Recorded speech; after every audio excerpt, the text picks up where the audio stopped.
Hi there, this is Fallon Smith with Mindful Kids Coaching, and today I'm going to be talking to you about the magic of belly breaths.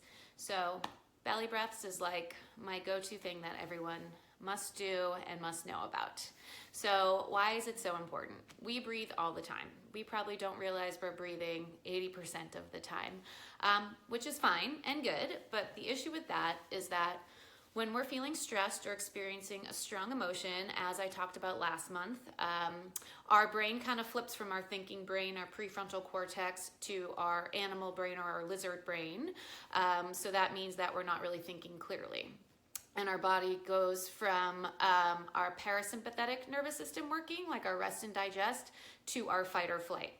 And what happens is when we focus on our breathing, and I'll teach you a little bit of how to do that, our brain then realizes, oh, okay, we're safe, and it brings us back into the rest and digest. So that's why belly breathing is so important, because it can take us from a really heightened state where we're not thinking clearly and we're experiencing really strong emotion, and it can take us down to where we can feel safe and that we feel like we can make good decisions, whether it's with your child or with your partner or in traffic. So that's why belly breathing is super important, because it takes us from fight or flight back into rest and digest so our body can function as best as it possibly can. Now, when teaching kids how to take belly breaths, it's really important for them to understand why it's so important. And you can explain it the same way I just explained it to you. You can show them about flipping your lid, and you can show them, it helps us calm down and feel safe. So that's what you can say about that. So how I teach kids how to take belly breaths is I tell them to put their hands on their tummy. Let me move back so you can see. Put hands on their tummy so they know that the breath has to go into the tummy area. And what I say is I tell them, okay, so we're going to smell some soup, okay? And it's really hot. So first we're going to smell the soup and see what kind of soup it is. Let's smell. And then we're going to cool it off because it's so hot. Let's try again. Smell the soup. Cool it off. We can close our eyes too if you're comfortable. Smell the soup. Cool it off. Now your hands should be moving on your belly. And then, if they don't want to smell soup, you can say, what's your favorite food? And then you can say, try to blow it off the table, things like that. But you want it to be a longer exhale for sure. Along with smelling the soup and cooling it off, there's a lot of different ways you can do different breaths. Another one is using your hand.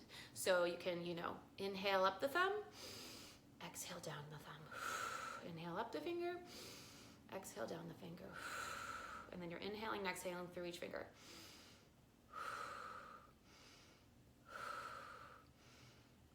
This is also good because it's giving them a visual and also giving them something to hold on to while they're breathing, if that is something they want to practice.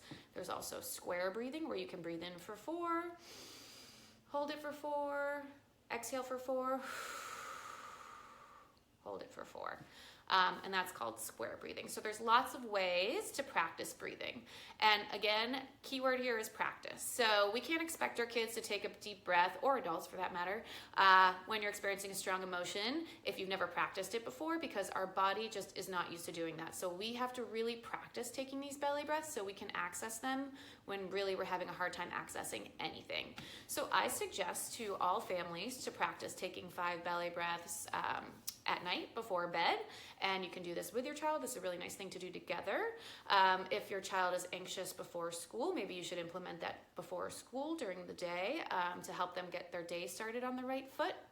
But it's super important to practice so that we don't expect your child to do this when they're upset, having never done it before. Another way you can do it is have them lie on the floor and place an object on their belly so they can see the object going up and down while they're breathing. That's another thing to practice. So that's just some ways to implement belly breathing into your day, and I really hope that this helps, because it's a really great thing to do. It will help us get back into rest and digest and not into fight or flight. And here's a little more tidbit if you want to keep watching. The vagus nerve is connected from our brain all the way down our body, and it connects to each organ. So when we breathe and actually take those big breaths, it's actually hitting all those organs, again, to influence them, to remind them that, oh, okay, we're safe. We don't have to go into fight or flight. We can go into rest and digest. So that's another key bit of information if you want to talk about the vagus nerve, which is really cool as well. So there's some information about belly breathing. I hope this was helpful. I hope you take your belly breaths. It's super important, and it's the easiest thing we can do to help ourselves. So thanks so much, and have a great day.